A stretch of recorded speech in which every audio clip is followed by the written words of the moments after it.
lot in my practice is helping executives transition into new roles, whether that's they are taking on a bigger, broader role within their own company or perhaps a new area within their company, or oftentimes people are brought in from one organization into a new one to take on often a position of great significance and with a lot of pressure on their shoulders to affect change.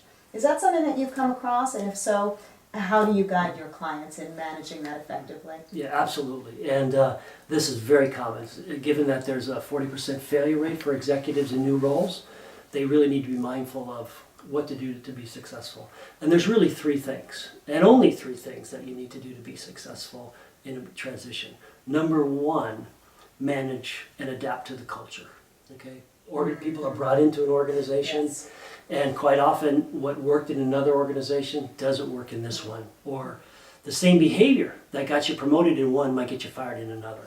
So understanding that culture, being able to adapt to that culture, and sometimes even changing that culture, being brought in as a change agent, adds a further dynamic. But that's the most important thing.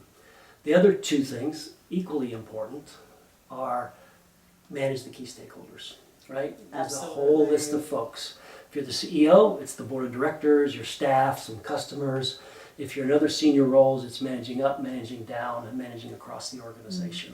Your ability to do that under sort of a balanced scorecard format, do a green light to have a great relationship, need to keep it going. Yellow light, got things that need to work on to deepen a relationship. Or it might be sideways with someone, got off to a bad start early on, and you actually have to repair that in the early going. So that's really important. So adapting to the culture, managing key stakeholders. And the third, get results, right? Why are you here? There's key deliverables and reasons why you got into an organization, and they're expecting results. And you need to clarify what those are and the timeline and expectations of getting that done. So if you do those three things, you got a great chance for sustained success.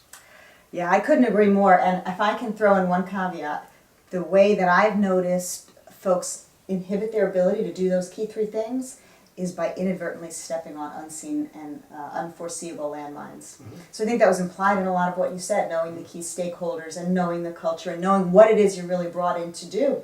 Oftentimes people are not given really a clear message, or they're giving a mixed message or an off message about what they're supposed to do.